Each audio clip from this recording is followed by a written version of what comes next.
श्रीलीलाला मराठी एक वाक्य हे केलं, त्यांनी एवढा मोठा पॅराग्राफ मला त्यांनी दिला होता आणि तो वन टेक मिळाला त्यांना. त्यांनी माईक घेतला आणि माझा मित्र चांगला आहे.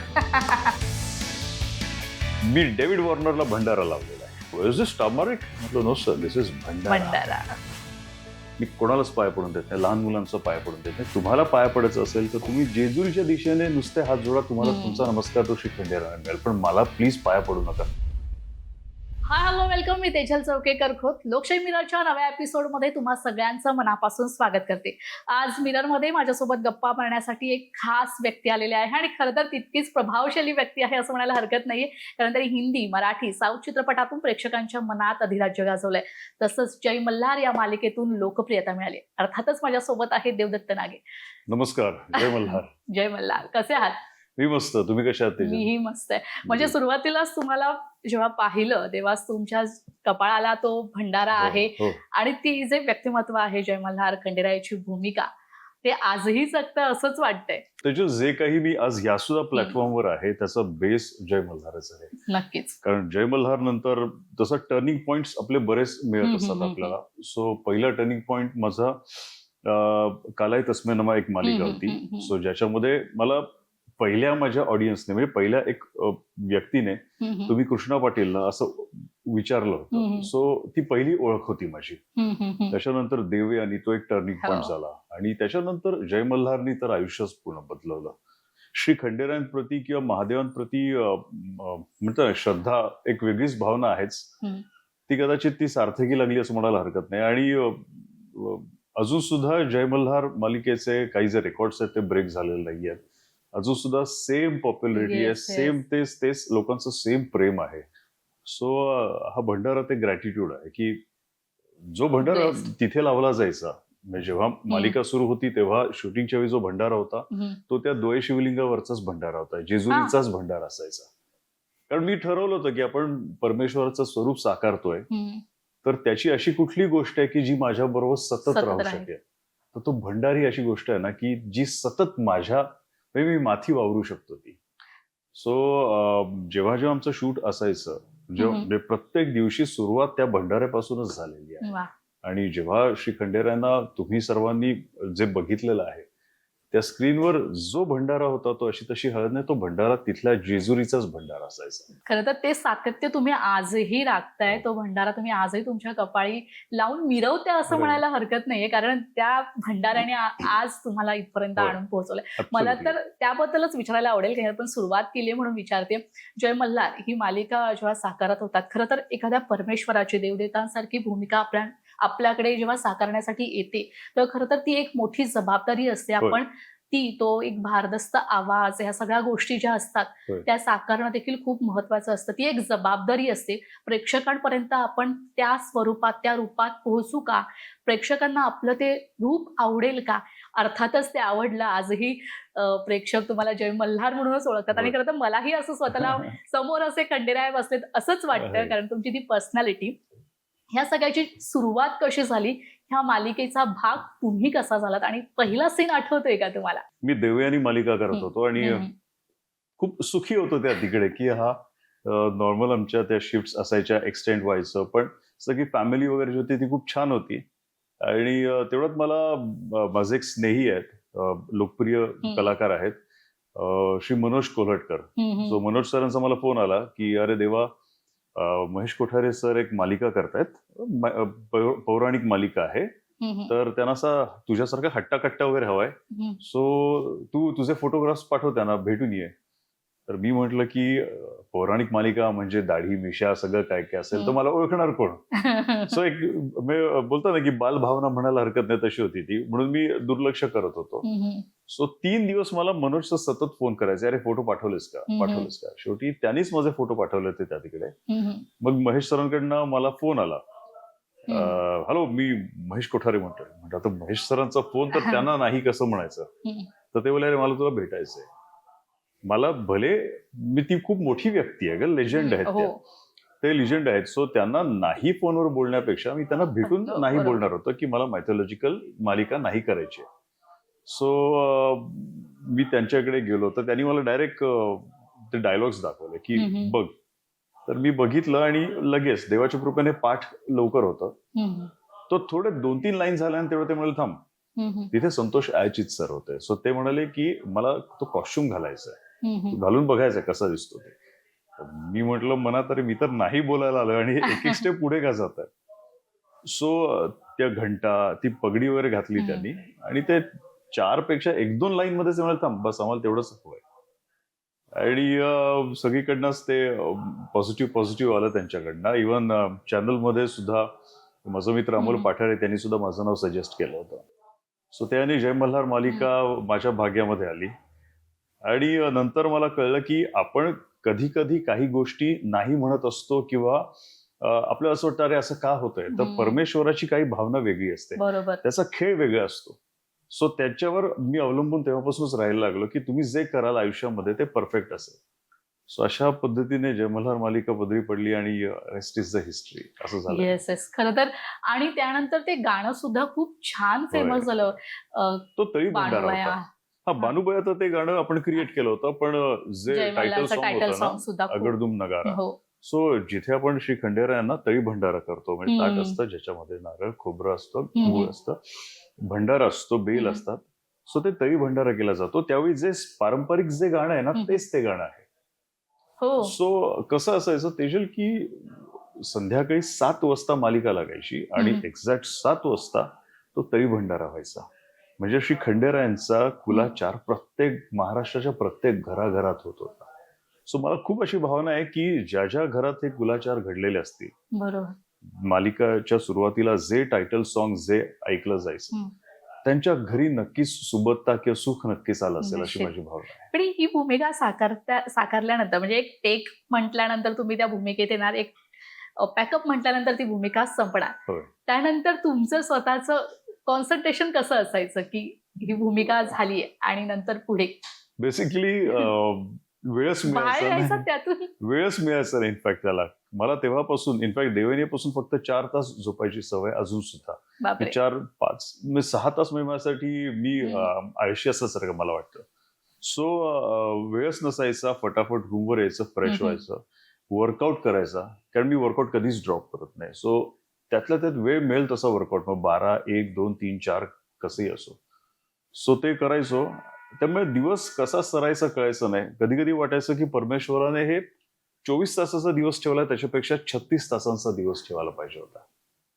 सो त्यामुळे त्या भूमिकेतनं बाहेर पडणं वगैरे ते व्हायचंच नाही. आणि शेवटी कसं आहे कलाकारांनी मी पाण्यासारखा असावा. हो. त्या जे कॅरेक्टर किंवा जे स्वरूप तुम्हाला साकारायचंय त्याचा रंग तुम्ही त्या पाण्यामध्ये टाकायचा. तुम्ही ते जे पाणी आहे त्या रंगाचा तो कलाकार होऊन जातो. आणि नंतर जेव्हा तुम्ही स्विच ऑफ होता तेव्हा तो रंग बाहेर काढायचा. ऑफकोर्स इथना नाही. श्री खंडेरायांचा रंग इथना कधीच बाहेर निघाला नाही, तो निघणार पण नाही. सो त्या त्यामुळे स्विच ऑफ स्विच ऑन हा प्रकार नसायचाच. बस परमेश्वराची कृपा होती की ते मला सामावून घेतलं गेलं त्यांनी. खरं तर भूमिका ही अशी साकारल्यानंतर लोकांच्या प्रतिक्रिया तर म्हणजे लोक अक्षरशः भावनिक होतात. खूप प्रेक्षक म्हणजे खूप भावनिक असतात. कधी असं बाहेर पडल्यानंतर कोणीतरी देव समजून खंडेराय म्हणून पाया पडलंय किंवा आपली व्यथा तुमच्या समोर मांडली किंवा काय, असं कधी घडलंय? खूप वेळा घडलंय. इनफॅक्ट तेजल मी कधीच म्हणजे लोक मला सांगायला खूप हे वाटतं, पण लोक पाया पडायला येतात आणि मी त्यांना पडून देत नाही. मी ते वाकायला लागले की त्याच्या अगोदरच मी खाली वागतो आणि मी त्यांच्या पाया पडतो की तुम्ही माझ्या प्लीज पाया पडू नका. मी एक नॉर्मल माणूस आहे. तुम्हाला पाया पडायचं असेल तर तुम्ही जेजुरीच्या दिशेने नुसते हात जोडा, तुम्हाला तुमचा नमस्कार तो श्री खंडेरायाला मिळेल. पण मला प्लीज पाया पडू नका. मी कोणालाच पाया पडून देत नाही. लहान मुलांचा पाया पडून देत नाही. तेवढं मोठे आपण नसतो, पण त्यांच्या भावना ज्या असतात मी त्यांना मिठी मात्र मारतो. एक शूट चालू होतं तेव्हाच एक आई आल्या होत्या आणि दरवाजाबंद त्या फक्त माझ्याकडे बघत होत्या आणि रडत होत्या त्या नुसत्या. सो मलाच हे वाटलं, मी गेलो, त्यांना मिठी मारली, त्यांना बसवलं, आम्ही एकत्र जेवलो. सो त्यांना ते फार बरं वाटलं.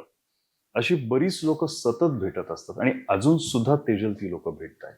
खरं प्रेक्षक इतके हळवे असतात ना की ते भावना त्या म्हणजे त्या भूमिकेशी कनेक्ट होतात.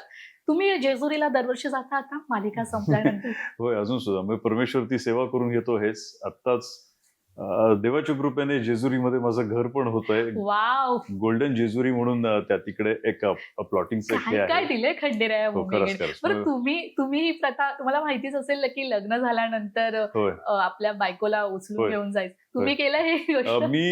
आम्ही ऍक्च्युली आमचं ते जाणं राहिलं होतं, पण जेव्हा मालिका सुरू होणार होती हं. तेव्हा आपण परमेश्वराचं स्वरूप साकारतोय, तर त्याचे आशीर्वाद घेण्यासाठी मी सापत्नीक तिकडे गेलो होतो.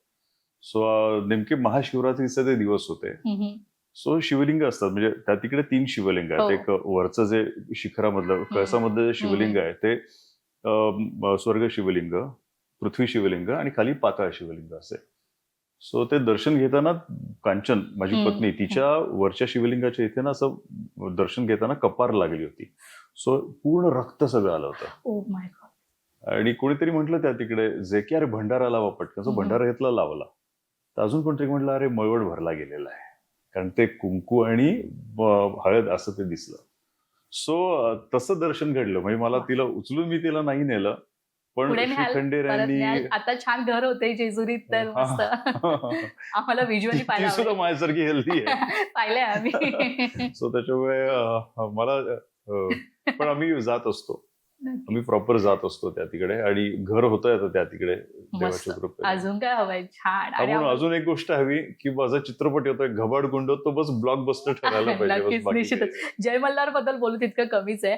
आणि आपला मूळ मुद्द्यावर येऊया. छान सिनेमा येतोय घबाडकुंड. खरं तर होय. बऱ्याच काळानंतर सिनेमामध्ये कमबॅक होय, करताय, होय. मराठी मराठी सिनेमामध्ये. चित्रपटामध्ये किती मनात धाकधूक आहे, आता लवकरच प्रदर्शित होतोय, किती काय वाढली. वाटतंय? म्हणजे आता अगोदर आम्ही जवळपास 100 दिवसाच्या आसपासचं काउंटडाऊन आमचं होतं. आता हार्डली काही सिंगल डिजिट्स राहिलेले आहेत. येस. खूप मनापासून चित्रपट केलाय हा.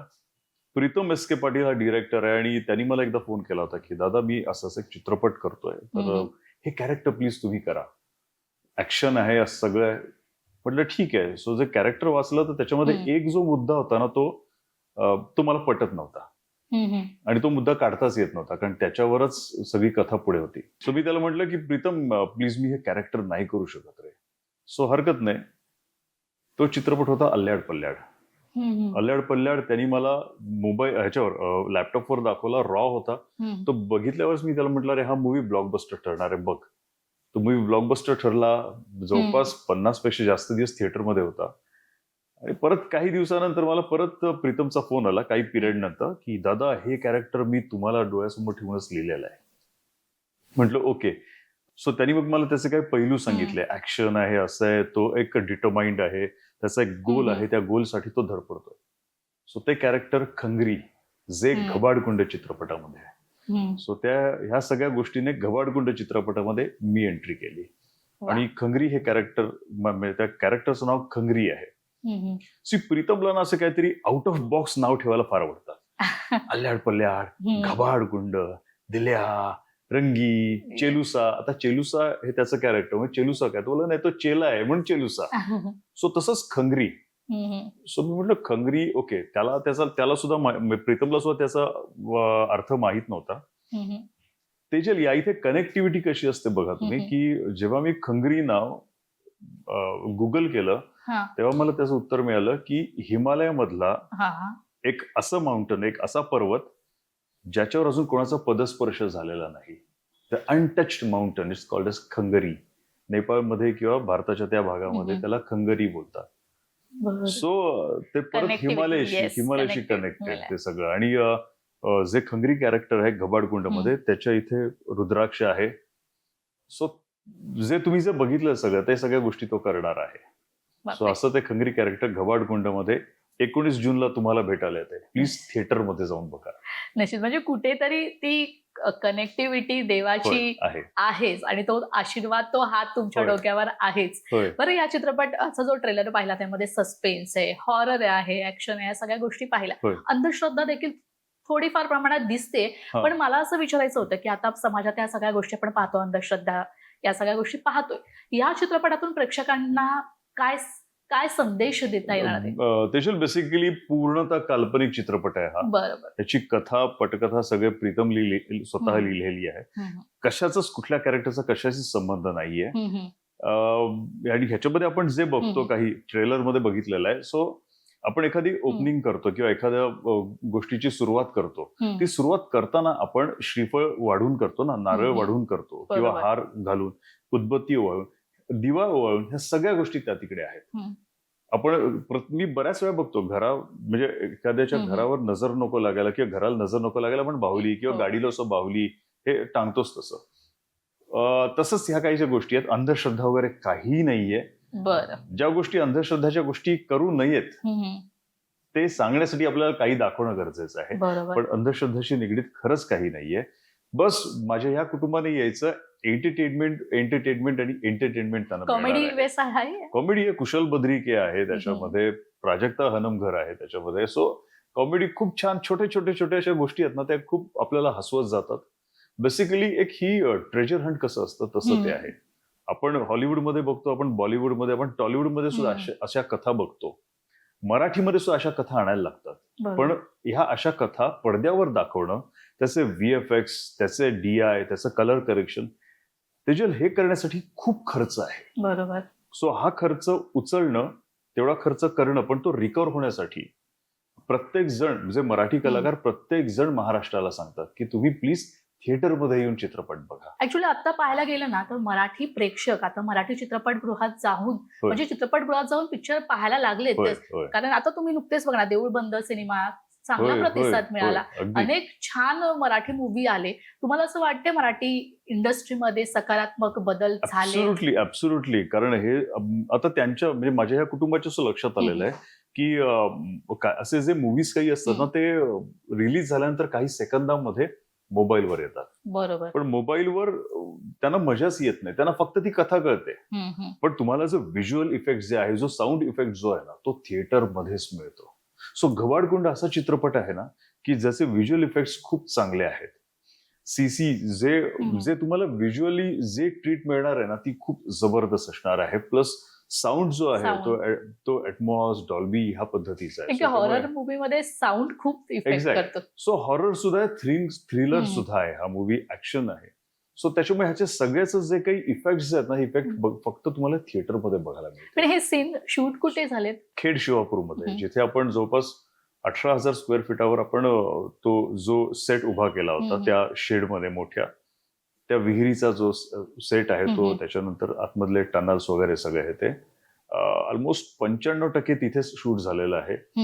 मग आपण म्हणतो की मराठी चित्रपट 4 भिंतींमधला असतो, तो बाहेर पडायला पाहिजे. हा चित्रपट गोल भिंतीमधला आहे तरी पण बाहेरचा आहे, कारण त्याचे जे इफेक्ट्स आहेत ना ते खूप छान आहेत.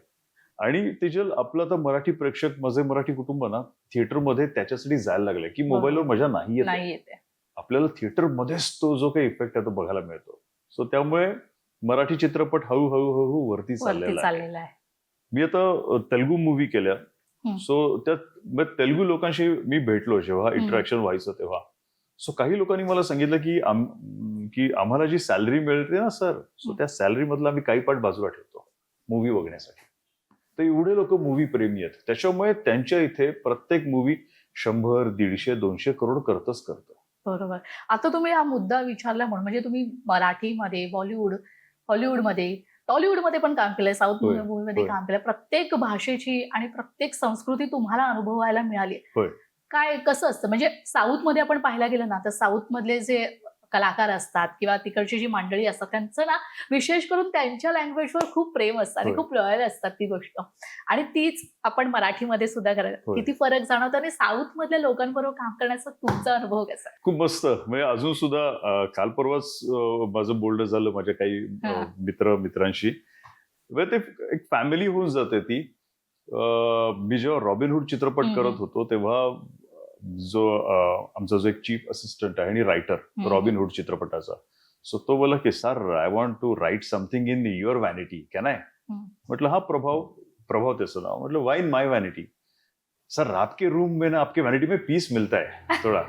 ओके ठीक आहे. तो लिहत होता. नंतर त्यांनीच मला म्हटलं sir do you know what I am writing? म्हटलं क्या लिख रहे हो? अपने मूवी के डायलॉग्स? बोल नाही सर, पुष्पा 2 का क्लायमॅक्स लिख रहा हूं. सो ती लोक एवढी दुसऱ्यांवर विश्वास टाकतात. त्यांनी एकंदर बघितलं की ही खूप महत्वाची गोष्ट आहे. एखाद्या मूवीचा क्लायमॅक्स वगैरे त्याचे डायलॉग्स लिहिणं ही खूप मोठी गोष्ट विश्वासाची गोष्ट आहे. आणि ती एखाद्या कलाकारासोबत एक्झॅक्ट. आणि त्यांनी तेवढा विश्वास माझ्यावर तुमच्यावर टाकला. ठेवला. बिंदास लिहित होता तो. बरं, त्याचा तेलुगू आणि इंग्लिशमध्येच तो सगळं ते लिहित होता. सो त्याच्यामुळे ती लोक माणसाला बघताना विश्वास टाकतात आणि तो माणूस त्यांचा होऊन जातो. आता सुद्धा पेद्दीसाठी त्यांनी मला बोलवलं होतं रामचरणची मूवी. फक्त मला ते कॅरेक्टर तेवढं मला क्लिक होत नव्हतं. पण तरी सुद्धा त्यांनी मला त्या मूवीच्या याच्यासाठी बोलवलं होतं की sir please you do come ओपनिंगसाठी आणि ह्यासाठी. मला ऑफकोर्स नाही जमलं जायला कारण सगळं प्रमोशन सुरू आहे घबाडकुंड्याचं.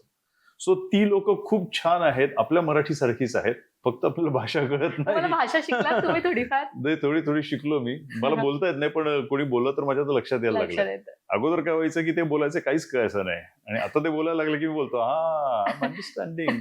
ती लोक मराठी शिकले तुमचं हा. मराठी मी वगैरे? श्रीलीलाला मराठी एक वाक्य हे केलं होतं. हा. माझा मित्र चांगला आहे. ते बोलायचं. हा. सो एक आमचा एक कॉमन आमचा एक शॉर्ट होता. सो भले मोठे त्यांनी एवढा मोठा पॅराग्राफ मला त्यांनी दिला होता तेलुगूचा. म्हटलं एवढा कसं म्हणायचा. देवाचं नाव घेतलं, पाठ केलं आणि तो वन टेक मिळाला त्यांना. सो सगळे क्लॅप्स वगैरे हे ते सगळे. तर मी खुर्चीवर बसलोय, ती खुर्चीवर बसली. तो डायलॉग बराच म्हणजे तो जो शॉट आहे ना, जो सीन बराच फेमस आहे. ती खुर्चीवर बसलेली असते, चेक ठेवते आणि मी कुऱ्हाड मारतोय हे ते असं लाईक दॅट. सो ती तिच्या खुर्चीवर उभी, मी माझ्या खुर्चीवर उभी. त्यांनी माईक घेतला आणि माझा मित्र चांगला आहे. कारण कसं असतं त्यांना एक्सपेक्ट नव्हतं एकतर मोठा डायलॉग, नॉन तेलुगू आर्टिस्ट.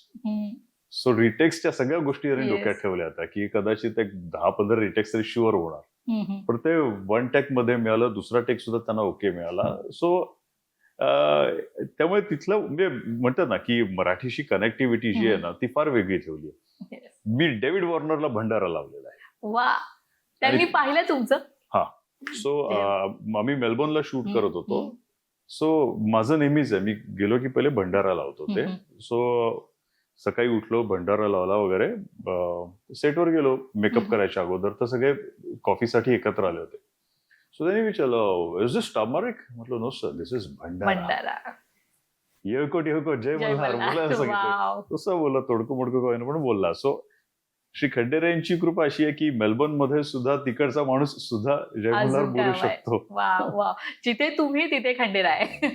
जिथे खंडेराय तिथे मी असेल. अक्षरशः. सो तेच म्हटलं की एक एक स्टेप कव्हर करत तेजल ह्या स्टेजला आलेलो आहे की आज पहिला मराठी कमर्शियल चित्रपट करतोय जो पहिला मराठी सिनेमॅटिक युनिव्हर्स आहे. येस. आपण हॉलिवूडमध्ये बघतो जे काही 6-7 मूवीज असतात ते एकमेकाशी कनेक्टेड असतात. फास्ट अँड फ्युरियस आहे किंवा मार्वल्स आहे काही अव्हेंजर्स लाईक. सो प्रीतम आणि डॉक्टर रसिक कदम यांच्या मनात आलं की आपण मराठीमध्ये असं काहीतरी करूया, कारण मराठीमध्ये आतापर्यंत असं काहीच आलेलं नाहीये. सो सिक्वेल्स आलेत पण युनिव्हर्स आलेलं नाहीये. सो त्यांनी सुरुवात केली की अल्ल्याड पल्ल्याड मधलं एक कॅरेक्टर घबाडकुंडमध्ये, घबाडकुंडमधलं कॅरेक्टर परत पुढच्या ह्याच्यात, मग त्याचं कनेक्शन कदाचित तिसऱ्याला असेल, 5व्याला असेल किंवा बॉलिवूड मध्ये होतं ते आता आपण सो ही कनेक्टिव्हिटी जी आहे ना, हे जे युनिव्हर्स एक वर्ल्ड आहे. So this is going to be start as a first Marathi cinematic universe. Devdatta sir, आता तुमचा हा सगळा जो अनुभव होता तो मी ऐकला, तुम्ही खूप छान पद्धतीने मांडलात तो. पण हा संपूर्ण जो प्रवास आहे ना तो सोपा नसतो, खूप कठीण असतो, खूप आव्हानं समोर येतात आणि ते आव्हानं पार करत पुढे जाणं खूप कठीण असतं. तुमच्यासाठी सगळ्यात या प्रवासात सगळ्यात जास्त आव्हानात्मक काय होतं? तेजल, आपण जे जे प्रोजेक्ट्स करतो, म्हणजे आता ह्या इंडस्ट्रीबद्दल म्हणायचं ठरलं तर या इंडस्ट्रीमध्ये येणं हेच सर्वात मोठं आव्हान होतं. कारण घरच्यांना आपल्याला पटवायला लागतं की मी जे काही करतो ते चांगलं करतोय.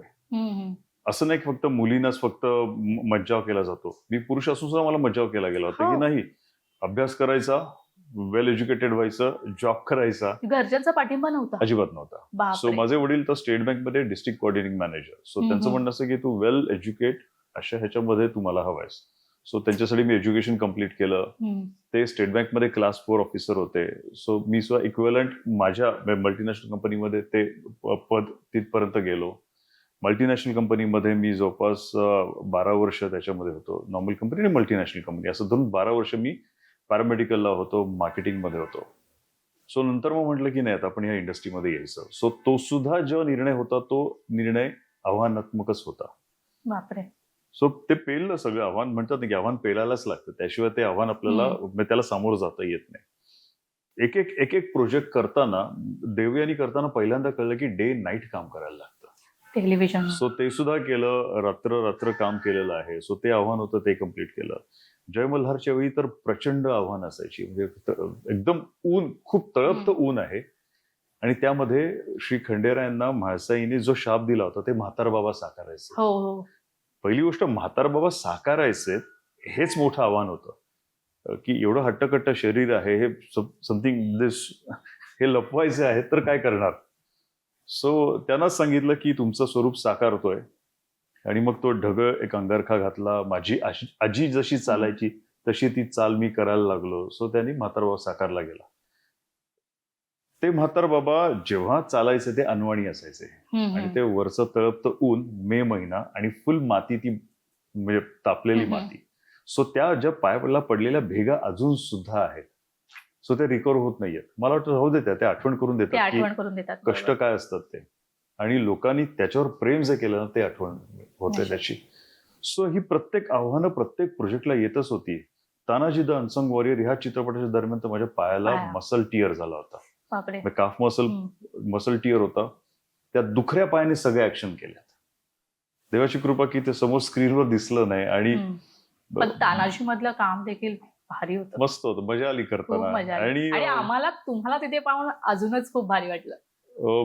माझा मित्र, माझा भाऊ, फार जवळचं असं नातं आहे माझं आणि डिरेक्टर ओम राऊत सरांचं. सो त्यांनी जो टाकलेला विश्वास आहे ना, तो विश्वास एवढा जबरदस्त होता की ते दुखणं दूर व्हायचं. सो त्यामुळे त्यांना सुद्धा कळायचं की पाय दुखतोय तरी पण देवा धडपडतोय. सो प्रत्येक शॉट नंतर ते उभे राहायचे पटकन, देवा योग्य म्हणजे आय एम ओके, तानाजीच्या वेळी. सो त्यांनी आदिपुरुषच्या बाबतीत सुद्धा त्यांनी एवढा मोठा विश्वास माझ्यावर टाकला. ते सुद्धा एक मोठं आव्हान होतं. पण नंतर सुद्धा ट्रोलिंग झालं. पण एवढं सांगतो मी की साऊथनी तेवढंच प्रेम दिलं. मला एकच कळतं की जे काही केलं ते मनापासून केलेलं आहे. जी भक्ती माझी मारुती राय प्रती आहे ना, ती वेगळीच आहे. माझ्या आजीचं नाव सीताबाई आहे, माझ्या आजोबांचं नाव प्रभू रामचंद्र आहे. सो ती कनेक्टिव्हिटी वेगळी होती. आणि मग आपण मारुती राय साकारतोय, हे एक वेगळं आहे. माझं माझ्या आजी आजोबांवर प्रचंड प्रेम. त्याच्यानंतर माझी जी पहिली व्यायामशाळा आहे, त्या व्यायामशाळेचं नाव पेण, रायगड, छत्रपतींचं रायगड. सो रायगड जिल्ह्यातील पेण म्हणून एक गाव आहे. सो त्या पेणमध्ये माझी पहिली व्यायामशाळा. सो तिचं नाव हनुमान व्यायामशाळा. सो ती एक कनेक्टिव्हिटी. तेजल, आज माझ्या ज्या दिवशी मी पहिला माझा वर्कआउट केला होता, जो डंबेल होता, प्लेट्स लावलेला, जो मी पहिल्यांदा हातात घेतला होता, सो त्या डंबेलला प्लेट्स होत्या. त्याच्यापैकी एक प्लेट 2.5 पाऊंडची एक प्लेट आहे, ती आज माझ्या देव्हाऱ्यात आहे. आणि त्या प्लेटच्या वरती रोज, म्हणजे जेव्हा मी पूजा करतो तेव्हा त्यांची सुद्धा पूजा केली जाते, त्याला गंध लावला जातो, नमस्कार केला जातो. का तर आज त्या प्लेटमुळे मी व्यायामाला सुरुवात केली. त्या प्लेटवर एक तांब्याचं भांड आहे. मी जेव्हा आदिपुरुषमध्ये मारुती राय साकारायचो तेव्हा मला असं वाटायचं मारुती राय आहेत इथे. इव्हन प्रभासनी त्यांच्या बोलण्यामध्ये दिलेलं आहे, त्यांचं एक स्पीच आहे, त्याच्यामध्ये त्यांनी सांगितलंय की, तो म्हणाला की मला इमोशनल कधीच वाटलं नव्हतं एवढं, तुम्हाला बघून का वाटतं. तर म्हटलं मला बघून नाही, वरती मारुती राय बसलेला आहे ना, त्याला बघून बरं. मारुती राय मी मनापासून साकारलं त्या तिकडे, माझं प्रचंड प्रेम मारुती रायावर. सो त्याच्या प्रतीची जी भावना जी आहे ना, की मी जे तुझं स्वरूप साकारायचा प्रयत्न केला ते मनापासून केलंय, भक्तीने केलंय, श्रद्धेने केलंय. ती प्लेट, त्या प्लेटवर तो जो तांब्याचं जे भांड आहे ते, आणि त्या भांड्यामध्ये जेव्हा मी मारुती राय साकारायचो त्याची जानवं जी होती ना, ती 7 जानवं त्या ह्याच्यामध्ये त्याची पूजा केली जाते. का तर आज की जे काही मी जे केलेलं आहे ना, सो जो मारुती राय साकारलाय तो मनापासून साकारलाय, एक भक्तीपूर्वक साकारलाय, पूर्ण श्रद्धेपूर्वक साकारलेला आहे. सो त्याचं प्रतीक म्हणून मी ते जानवं नेहमी नमस्कार करतो त्यांना. निश्चित. देवदत्त सर, तुम्ही आताच आदिपुरुष बद्दल बोललात, तुमची ती कनेक्टिव्हिटी सांगितली, तुमच्या घरातच सगळ्यांची नावं आहेत त्याला प्रती धरून. पण जेव्हा हनुमानाची भूमिका तुम्ही साकारत होता, आदिपुरुष हा जेव्हा सिनेमा आला, हनुमानाची भूमिका तुम्ही साकारत होता, तर हे सगळे पौराणिक जेव्हा भूमिका साकारायच्या असतात तेव्हा आपल्याला ती मानसिक तयारी बरोबर शारीरिक तयारी, संवादात्मक तयारी, ह्या सगळ्या गोष्टी करायच्या असतात. त्या माइंडमध्ये काय चालू असतं? मी एकच करायचो त्याच्यात. हम्म. जेव्हा जेव्हा मी शॉर्ट डेला जायचो ऍज अ श्री खंडेरायांचं स्वरूप साकारतोय, तेव्हा माझ्या त्या रूम मध्ये श्री खंडेरायांची तसबीर तिथे ठेवलेला भंडारा असायचा. तर तिथे नमस्कार करायचो, त्यांना सांगायचो मी तुमचं स्वरूप साकारतोय, मला काही येत नाहीये, जे काय करायचं ते तुम्ही माझ्याकडनं करून घ्या. म्हणून मी आज सुद्धा मी जय मल्हारचं क्रेडिट मी मला घेत नाही, मी त्या तसबिरीला श्री खंडेरायांना देतो. मी नाही केलं, ते त्यांनी साकारून घेतलं, त्यांनी माझ्याकडनं करून घेतलं. सो तसंच जेव्हा आपण एखादी पौराणिक मालिका करतो किंवा ऐतिहासिक मालिका, जेव्हा तानाजी द अनसंग वॉरियर हा चित्रपट जेव्हा मी केला तेव्हा पायाला तर प्रचंड लागलं होतं, दुःखत होतं नुसतं ते. सो पेन किलर 2-2, 3-3 बँडेज हे करून मी उभा राहत होतो. ऍक्शन करायचे, माझा राजांचा मावळा साकारायचा आहे, अशा वेळी मी राजांना सांगायचो, सी मी अलिबागचा आहे, राजांचा आम्ही राजा बोलतो, माझा राजा येतो. सो छत्रपतींचं जिथे पहिल्यांदा आरमार प्रस्थापित झालं सरखेल कान्होजी आंग्रे यांच्या अधिपत्याखाली, त्या अलिबागचं मी आहे. सो आमच्या राजांचा पगडा तिकडे खूप आहे, आम्हाला आमचा राजा देव आहेत. बरोबर. सो मी त्यांना सांगायचो की मी मावळा साकारतो, तुमचा मावळा साकारतोय, बस तुम्ही माझ्याकडनं करून घ्या. आणि तानाजी द अनसंग वॉरियर ह्याच्यामध्ये जे काही जो सूर्याजी मालुसरे जे दिसले, कुठे लोकांना कळलं नाही की त्यांच्या पायाला एवढी मोठी दुखापत झालेली आहे, ते त्यांनी सांभाळून घेतलं. सो तसंच आपण जेव्हा एखादी पौराणिक किंवा ऐतिहासिक मालिका करतो तेव्हा जे साकारणार आहोत आपण, जे स्वरूप साकारणार, त्यांना लीन व्हायचं, त्यांना सरेंडर व्हायचं की तुम्ही माझ्याकडनं करून घ्या. मी कसलीच तयारी करत नाही. जी शारीरिक तयारी आहे ती माझ्या मारुतीरायाला सांगतो, मी व्यायाम करतो, मला तसं फळ दे, तो फळ देत आलेला आहे आणि देत राहणार. जे काही आहे मी नेहमी, जे माझे रायटर मित्र जे आहेत, श्री प्रतापराव गंगावणे किंवा श्री मनोज मुन्सीर, मी नेहमी त्यांचे हात बघतो, त्यांच्या हातामध्ये सरस्वती असते, तरच ते लिहू शकतात. हो. सो त्या मातेला मी मानतो, जेणेकरून मग ती माझ्याकडनं ती वाणी वधवून घेत असते. म्हणजे त्या सगळ्या भूमिकेमुळे तुमच्या व्यक्तिरेखामध्ये आणि तुमच्या दृष्टिकोनात देखील त्याचा सगळा परिणाम होतो. होय, अगोदरपासून होत होतं हे, कारण परमेश्वर प्रती खूप आपुलकी किंवा एक बोलतो ना ओढ आहेच. ह्या सगळ्या गोष्टींमुळे ना त्याची प्रचिती पटायला लागली मला की हा ह्याच्यामुळे हे होतंय. अगोदर होतच होतं, लहानपणापासून मी माझ्या वडिलांबरोबर मारुतीराचं दर्शन घ्यायचो. तुम्ही आधीपासून आध्यात्मिक आहात. हो, प्रॉपर. इव्हन तुम्ही आता गवाडकुंडमध्ये सुद्धा बघाल, हीच तुम्हाला ही जी रुद्राक्षाची माळ तुम्हाला दिसेल. एक दिवस खूप मनात आलं, गायची धामला जायची इच्छा झाली, एक छोटंसं शूट सुद्धा होतं.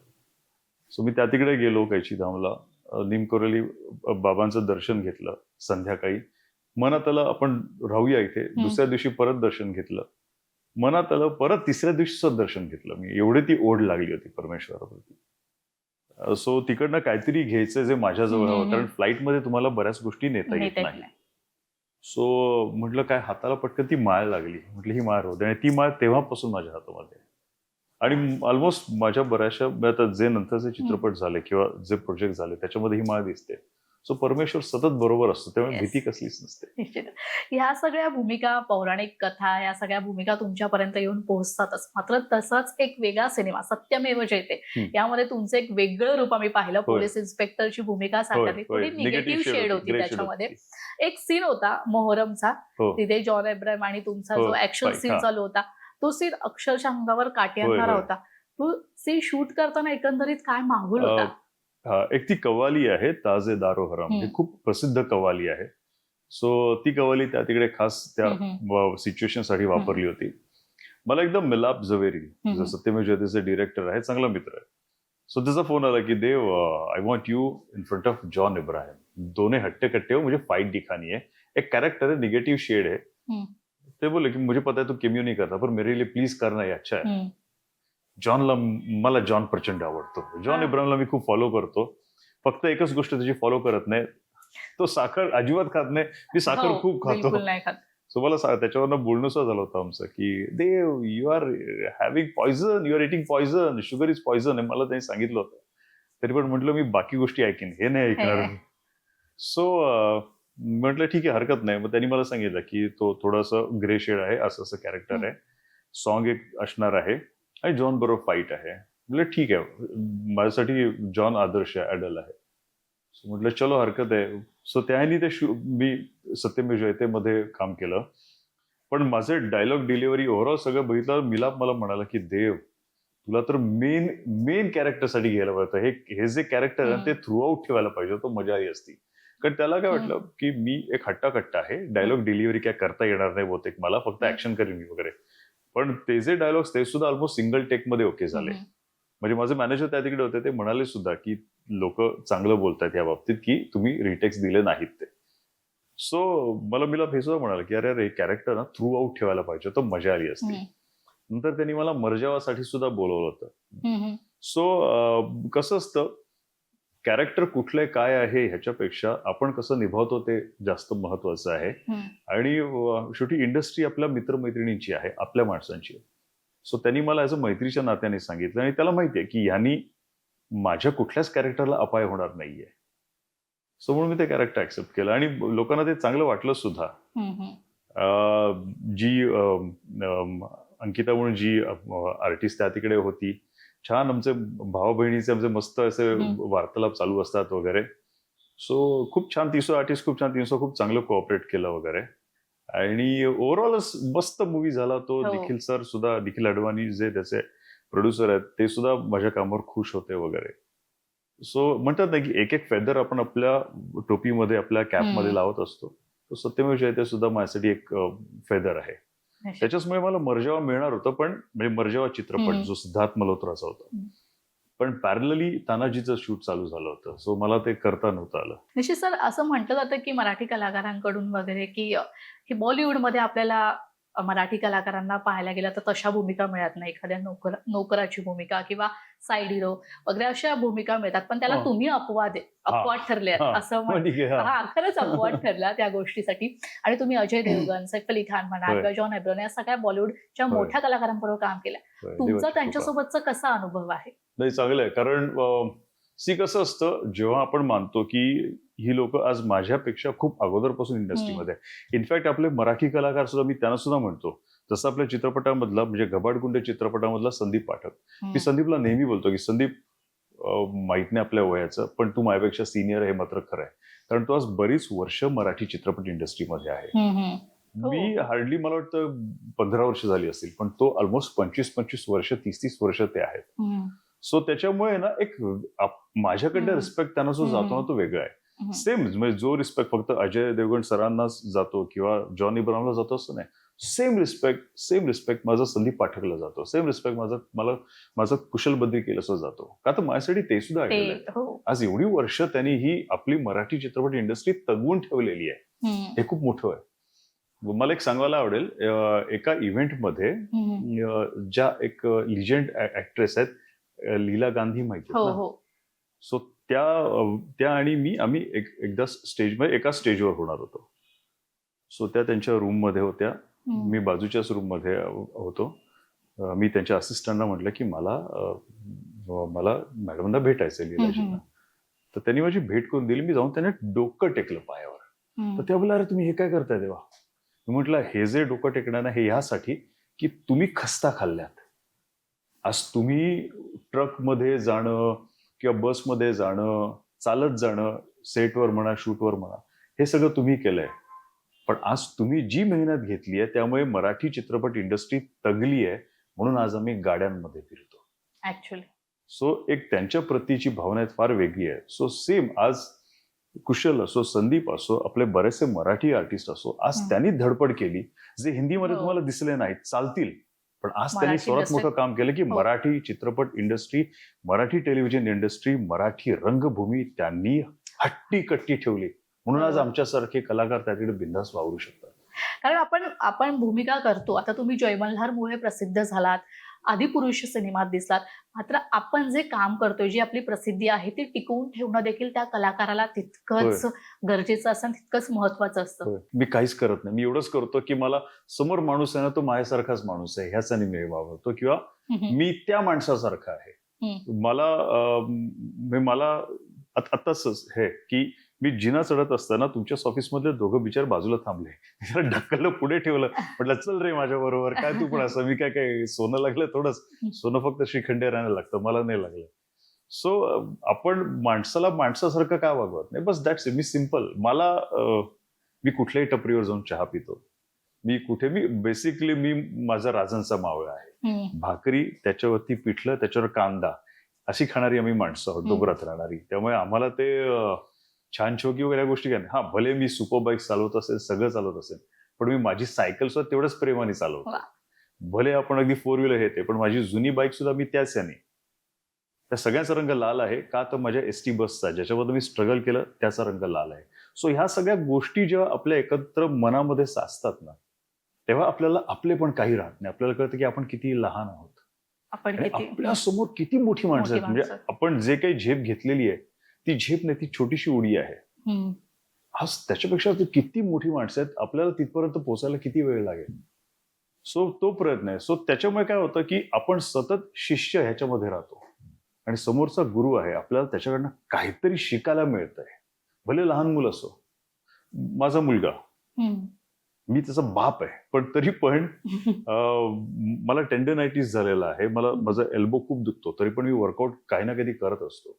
सो त्यांनी मला सांगितलं की बाबा, तो सुद्धा फिटनेसमध्ये आहे, तो बोलला की बाबा ही एक्सरसाइज कर, म्हणजे ट्रायसेपच्या टेंडन्सवर तो तेवढा हे दबाव येणार नाही किंवा त्याला ते तेवढे ते त्रास होणार नाही. मी त्याचं ऐकलं, ते करायला लागलो, मला परत माझा तो ट्रायसेपचा स्वीप मिळाला.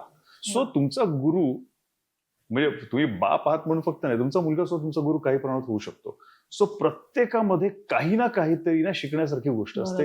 हे मनात ठेवलं ना की आपल्याला एक भावना येते की नाही, आपण परिपूर्ण नाही आहोत. अजिबात नाही. आणि ही एकदा भावना तेजल आपल्या मनामध्ये राहिली ना की फेम हे काही ह्या गोष्टी आपल्याला म्हणतात दुय्यम होतात.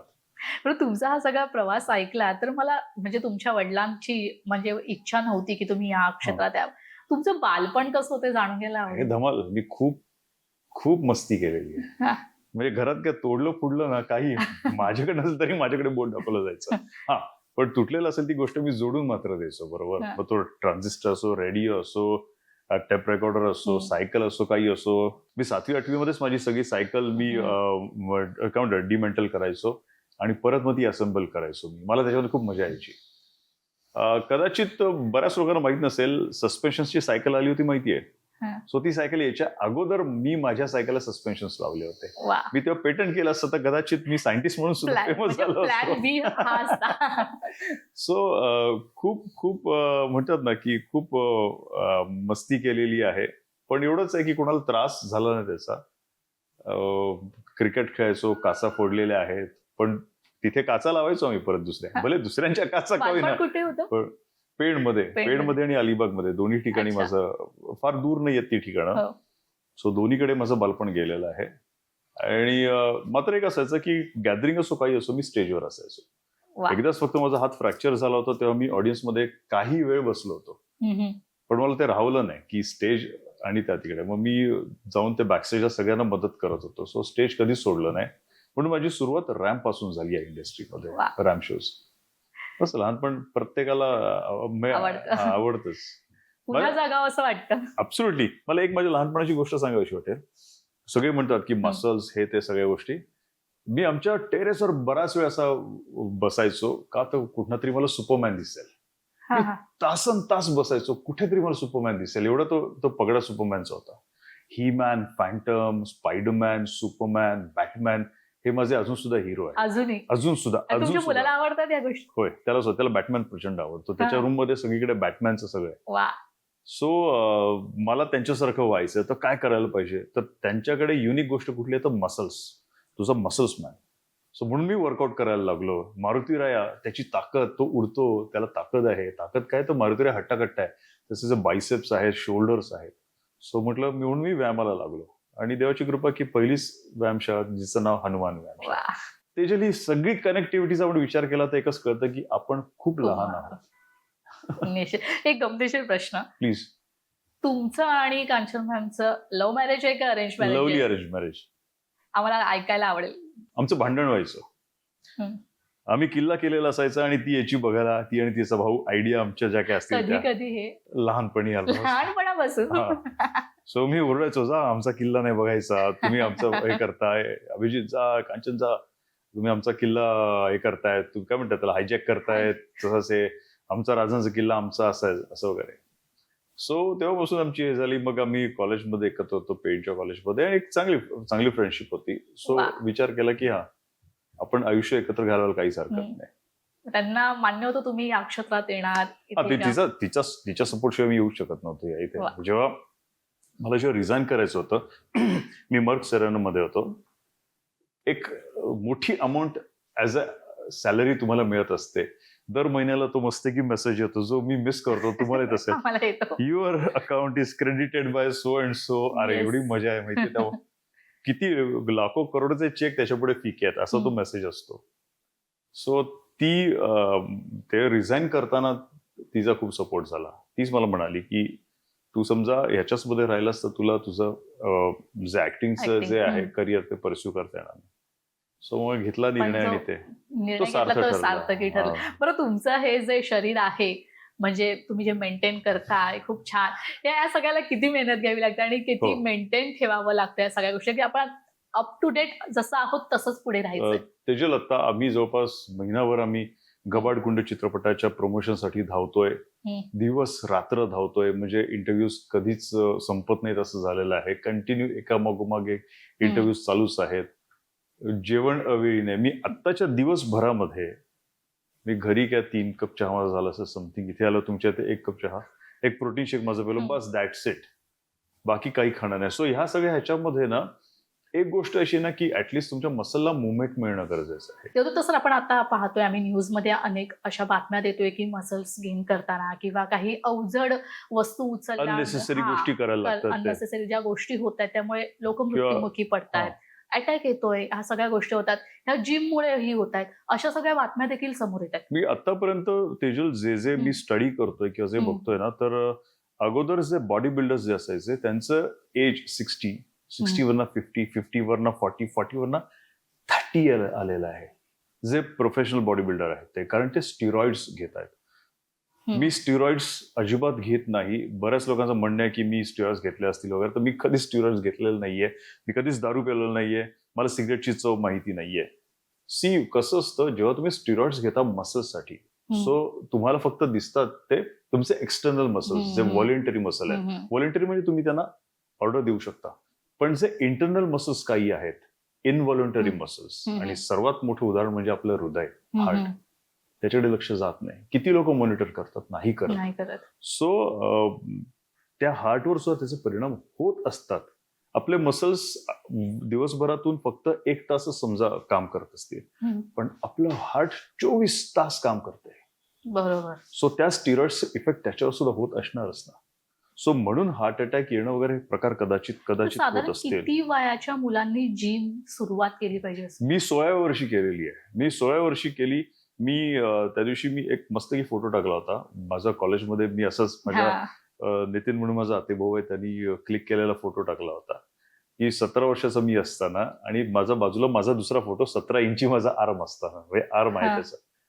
सो मी 16-17 वर्षी वर्कआउट स्टार्ट केला. फक्त इवन माझा मुलगा, तुम्ही इन्स्टावर त्याचे फोटोज बघू शकता, निहारचे सुद्धा, मी जेव्हा त्यांनी वर्कआउट स्टार्ट केला तर मी त्याला काही बेसिक गोष्टी सांगितल्या होत्या की तो मल्लखांब करणारा, त्याला जिम मध्ये नॉर्मल वर्कआउट सुद्धा करायचा होता. त्याला म्हटलं 1 वर्षभर मी सांगतो तेवढाच वर्कआउट करायचा.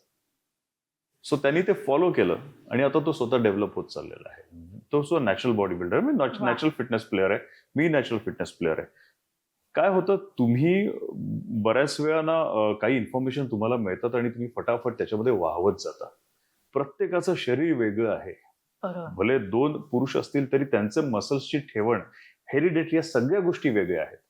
सो त्यामुळे जे इफेक्ट किंवा जे रिझल्ट त्यांना मिळणार आहे ते तुम्हाला मिळतीलच असं नाही, किंवा कदाचित त्यांना रिझल्ट मिळत नसतील, तुम्हाला मिळतील ते रिझल्ट. सो त्यामुळे ज्या बेसिक गोष्टीकडे लक्ष दिलं ना, तर तुमचं शरीर परफेक्ट तुमच्या हातात राहतं. प्लस प्रत्येक गोष्टीचा अतिरेक आहे ना, तो वाईट असतो. बरोबर. मला माहिती आहे की मी आरामात 25 सेट मारू शकेन, पण मला माहिती आहे मला आज 20 सेटच मारायचे. मला फक्त मसल ब्रेकडाऊन करायचे. मला मसल्स फक्त ऍक्टिव्हेट करायचे. सो मी तेवढ्यावरच थांबतो आणि एन्जॉय करतो. सो मला हे सांगायचं की तुम्ही सुद्धा ना वर्कआउट करताना वेड्यासारखं वर्कआउट न करू, आखून घ्या. तुमच्या शरीराला किती प्रमाणात हवं आहे तेवढंच तुम्ही ठेवा. एक मात्र बंधन मी त्याच्यावर स्वतःवर ठेवलेलं नाहीये की मी 24 तासामध्ये कधी पण व्यायाम करतो.